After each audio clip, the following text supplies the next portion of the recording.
May I introduce myself? I am Lizzie Marriott's grandmother. She called me Grammy. My name is Susan Marriott, Bob Marriott, and Becky Hanna's mom. I met Lizzie when she was only hours old in Cleveland. My husband and I joyfully greeted our first granddaughter just 16 days after our daughter blessed us with our first grandson in Derry. Over the next several years, we made trips to Cleveland, and they made trips east to our home in Meredith during the summer at the lake, and we and they had many trips during the holidays for family get-togethers.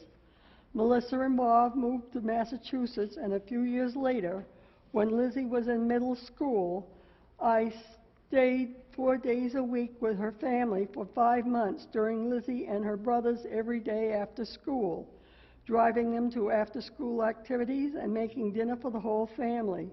The years passed quickly, and the family came north several weekends in the summer for swimming, boating, tubing, and a little fishing.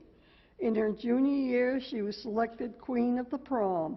I attended her graduation from Westboro High School in 2011. Lizzie moved to New Hampshire in 2011, living with her aunt, my daughter, and her uncle, and went to Manchester Community College as a freshman and delaying her admission to University of New Hampshire until her sophomore year. For several years, I have been cooking dinner for my daughter's family one midweek night. My secret pleasure is being able to enjoy my grandchildren as they pour into the house with wonderful stories. Lizzie joined her cousins in the Grammy weekly dinner. Then in 2012, she joined everyone in holiday weekends at the home on the lake. Lizzie would call to ask if she and Brittany could come up for the weekend. Always my answer was yes, looking forward to seeing you. They came up 2 to 3 times over the summer.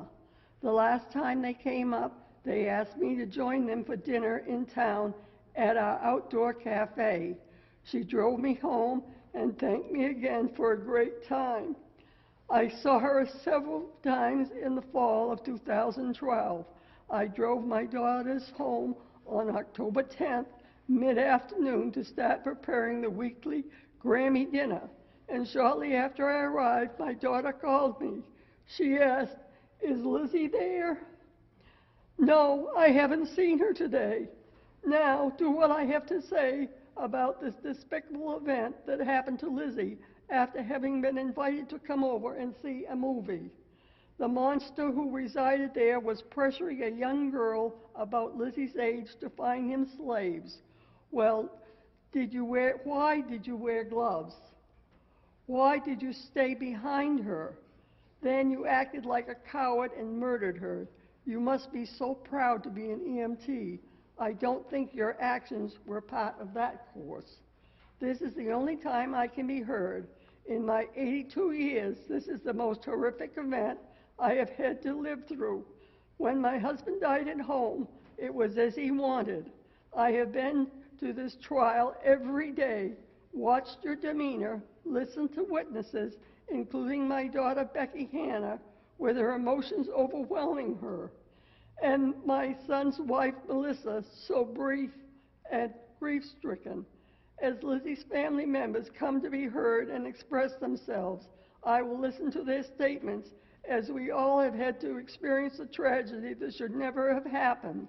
In closing, I will read her poem she wrote in honor of my husband, her grandfather, concerning his passing.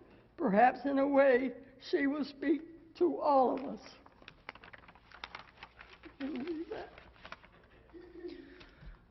I'll be with you, for my grandfather, may he rest in peace, Lizzie Marriott. Do not mourn me at my grave. My life was not yours to save. Do not miss me, I'm still here. I'm in the fresh air, clean and clear. I'm through the ocean, deep and blue. I'm your dreams in peaceful sleep. I'm the gently blowing breeze, ruffling the boughs of trees. I am the first bright star at night. I am the golden day's first light. I'm the colored blooms of spring. I'm in the